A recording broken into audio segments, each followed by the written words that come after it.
E vou falar sobre tributação e herança. Mas eu quero fazer só um habeas corpus preventivo. Eu sou professor de direito civil, sou civilista. E aqui está o meu orientador, que não vai me negar, e meus colegas de UERJ e BMEC, que são professores de direito civil. Mas eu tenho certeza que eu acabei parando nesse tema porque, tal como todos nós, que advogamos na área de família, sucessões, na hora de fazer o inventário, a gente tem um grande problema na parte de tributação.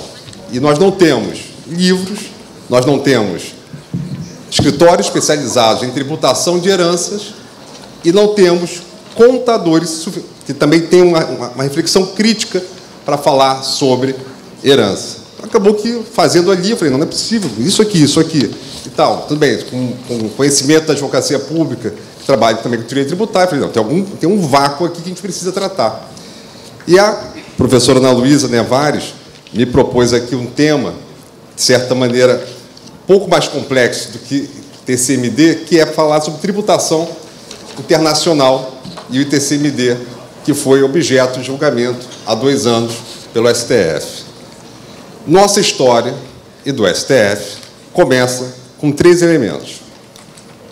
Um testamento na Itália, euros, a quantia de euros na Itália, e um apartamento em Treviso, essa cidade pitoresca no norte da Itália, perto de Veneza. Lá, determinado cidadão italiano não tinha parentes próximos na Itália, deixa por testamento esses 2 bens, né? Não é todo patrimônio, esses 2 bens, para uma brasileira, que eu vou chamar o nome de Vanessa, para Vanessa. Vanessa recebe os bens no começo dos anos 2000, e ela, orientada certamente por um contador, por um advogado, que, claro, recebeu lá um valor no patrimônio dela, colocou na parte de bens e direitos, no imposto de renda, recibo lá, recebi o apartamento lá em Treviso, determinada quantia em euros, e introduziu no patrimônio brasileiro que ela declara à Receita Federal. A Receita Federal, e todas as receitas elas podem fazer isso, estaduais e municipais, com base no artigo 199 do CTN, faz o compartilhamento de dados em relação à parte de bens. E a Fazenda aqui do Rio de Janeiro fez essa operação nos idos de 2000, 2002, 2003, quem se lembra, depois parou, não sei se vai voltar a fazer, mas as fazendas de outros estados fazem isso continuamente. São Paulo, ano passado, ele fez a troca de dados com a Receita Federal e a Receita Estadual para saber quem fez doações e não comunicou à Fazenda, conseguiu apurar uma transmissão de doação não declarada da ordem de 4 bilhões de reais só no passado. Então, quer dizer, a Fazenda olha bastante isso. E a Fazenda do Estado de São Paulo fez essa operação nos idos de 2000 e descobriu que Vanessa tinha recebido essa herança. Houve uma notificação na Delegacia Tributária de Araçatuba, que ela mora em Araçatuba, notificando ela para pagar um imposto de 4%, em São Paulo é 4%. Enfim, a gente vai ver que esse julgado do STF fala em guerra fiscal, mas há uma guerra fiscal declarada entre os estados em relação ao ITCMD. O estado mais barato, não sei se tem alguém aqui do Amazonas, é o Amazonas, que é 2%, e os estados mais caros são aqueles que aplicam a alíquota progressiva até 8%. Não são todos, não são todos. E lá em São Paulo é 4%, e como ela não havia informado a fato gerador do tributo, ainda tinha uma multa de 100%. Ela ficou extremamente, enfim, impactada, naturalmente, buscou um advogado, explicou a situação, e um advogado, São Paulo, fez lá um mandado de segurança em que dizia o seguinte: olha, espera aí, não pode. Nosso artigo 155 da Constituição da República, no seu inciso 3º, ele diz lá que uma lei complementar, e é uma lei complementar tributária nacional da União Federal, irá regulamentar a tributação de herança no exterior se o doador, na verdade, herança, transmissão, causa-morte e doação, se o doador tiver domicílio ou residência no exterior, ou se o decújo possuía bens, era residente, ou domiciliado, ou teve seu inventário processado no exterior. O Estado de São Paulo, por sua vez, espera aí. Eu não posso ficar dependendo da União fazer essa legislação, porque a União, pela omissão, vai me tirar receita. E dentro de um Estado federativo isso não pode acontecer.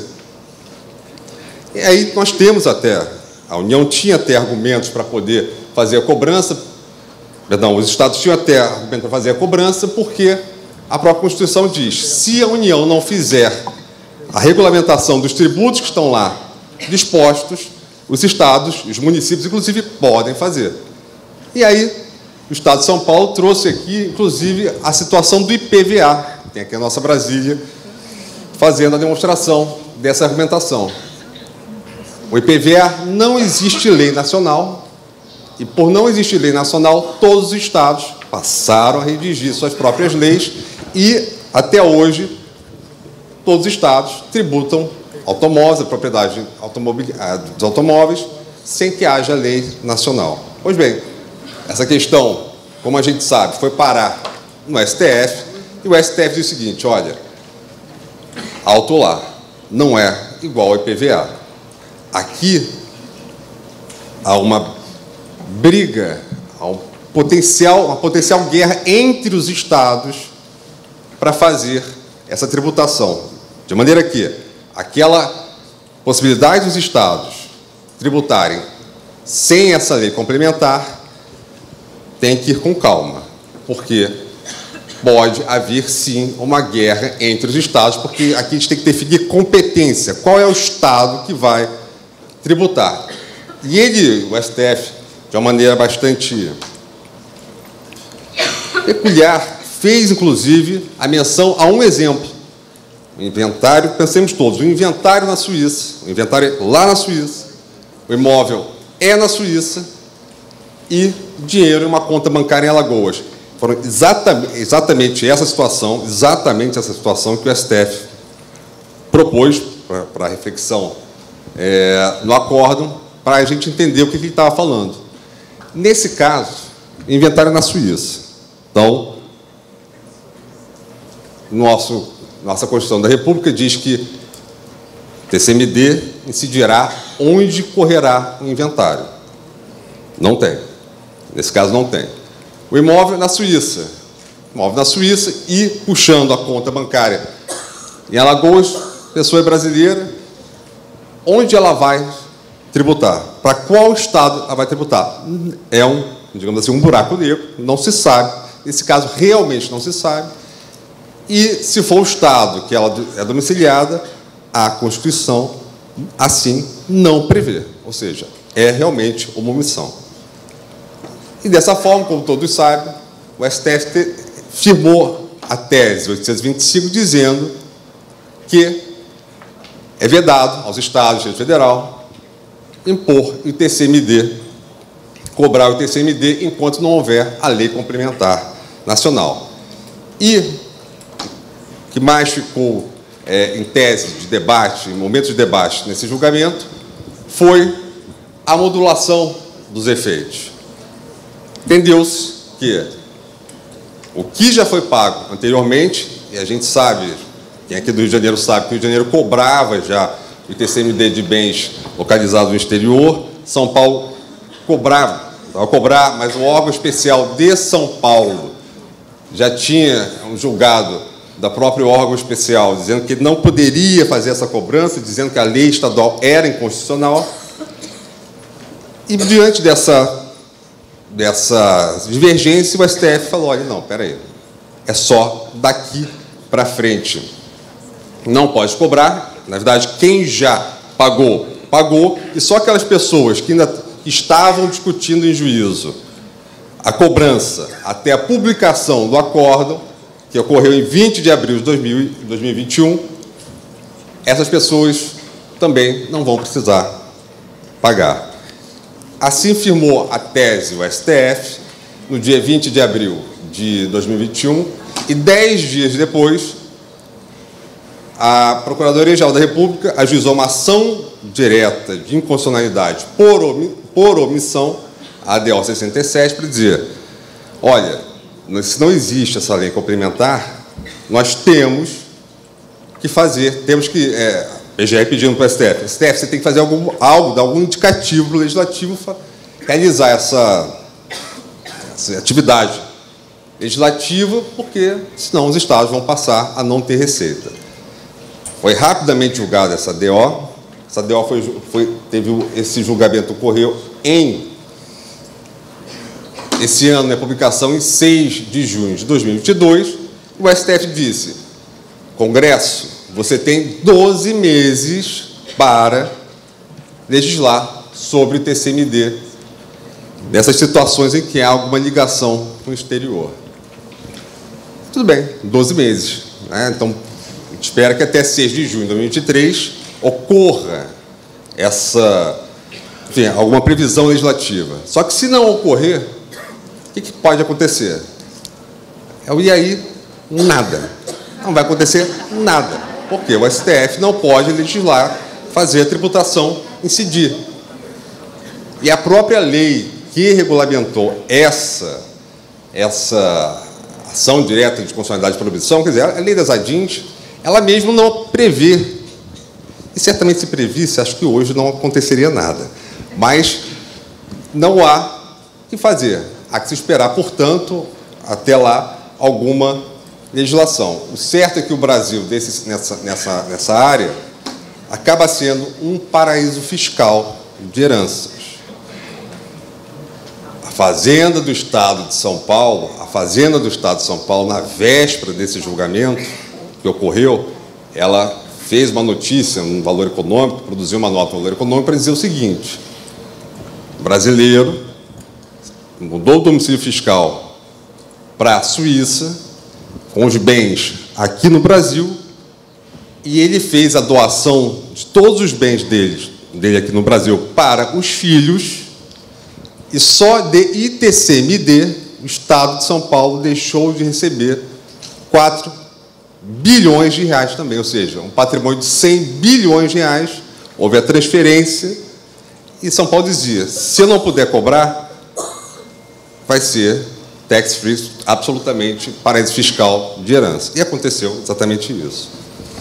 Existem hoje três projetos de lei tramitando, um do Senado, 2 na Câmara, para tentar suprir essa omissão. Vejam que tem leis até já de bastante tempo, de 2013, e todas, em resumo, vão dizer o seguinte. Primeiro, bens localizados no exterior de pessoas domiciliadas no Brasil, ou seja, qualquer pessoa aqui que por acaso tenha um apartamento em Buenos Aires, Miami, Lisboa, Porto, que ficou muito aí na moda, e more no Brasil, bens localizados no exterior de pessoas domiciliadas no Brasil, será pago o TCMD no Estado em que a pessoa processar o inventário. Lembrando que o inventário, a gente tem o costume de processar no local do domicílio do falecido, mas, se for inventário judicial, essa regra é de competência relativa, ou seja, pode ser disposta, e, se for inventário extrajudicial, é livre a escolha pelo país. Então, você já tem um fórum, um shopping nessa situação. Então, você paga no local do inventário ou no domicílio do doador, se a hipótese for de doação.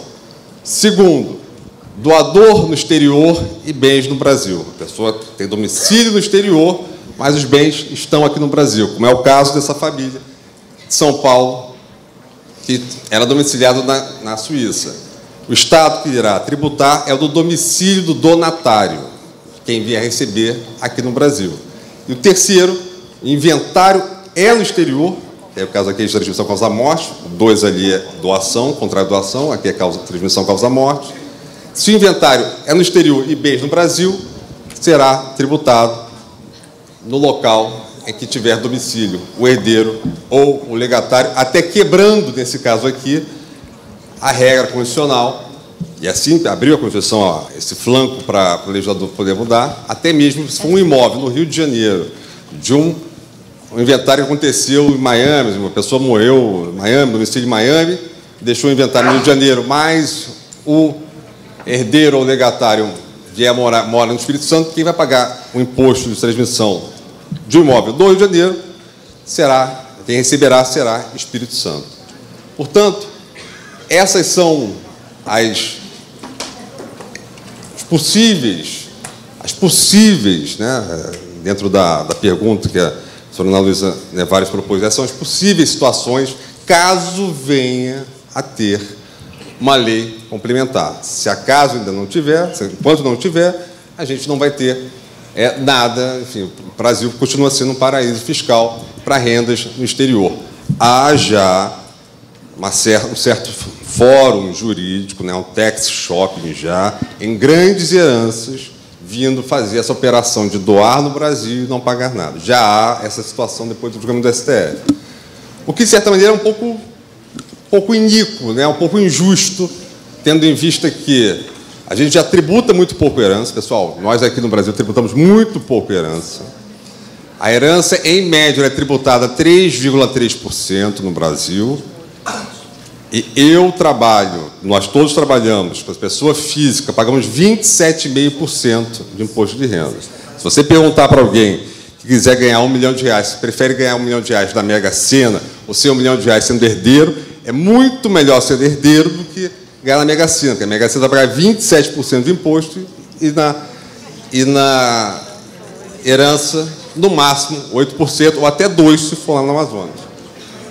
Bom, nós pagamos, embora a gente pague muito pouco, a gente ainda pague bastante, pouquíssimo tributo na herança, é certo que no dia que vier essa legislação, pessoal, eu só esqueci de dizer, eu não estou dizendo que a gente tem que aumentar mais imposto, não, tá? A gente só tem que ter mais justiça fiscal. Mais justiça fiscal.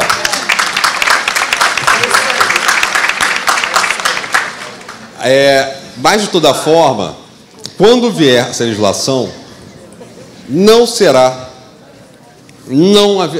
essa ideia de não poder haver bitributação entre países em herança, para nós, não existirá. Haverá, se o STF tivesse decidido que era devido o ITCMD, em razão da Vanessa ter recebido um imóvel na Itália, ela iria pagar na Itália e no Brasil.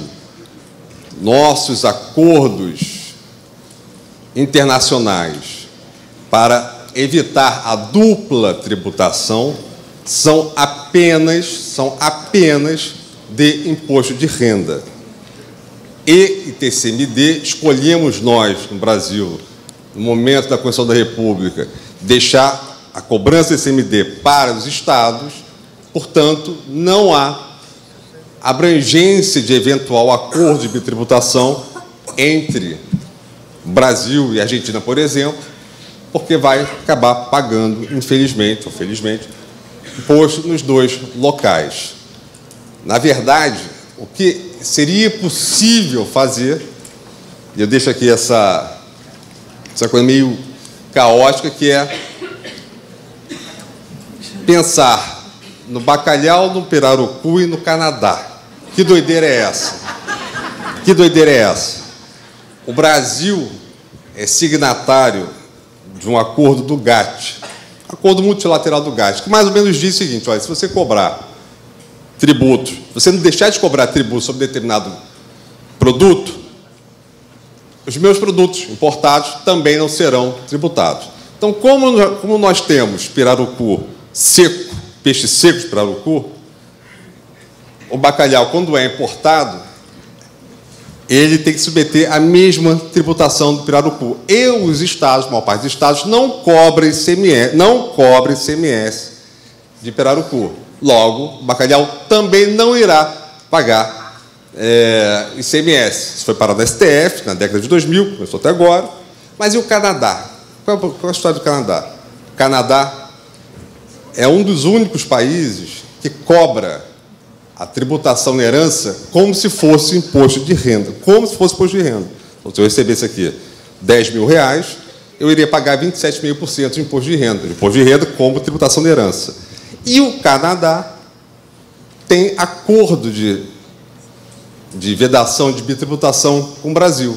Então, significa dizer que, se o Canadá já deixou lá, já tributou aquela herança através do imposto de renda, pensando na mesma lógica que foi aplicada ao bacalhau e pirarucu, então aí, somente no Canadá seria um local que não iria haver bitributação. O resto, todos os demais locais iria ter a bitributação. Bom, pessoal, espero que a bitributação, a tributação na herança, num congresso de BDFAN não tenha sido tão chato, mas espero que vocês tenham gostado. Muito obrigado. Muito obrigado.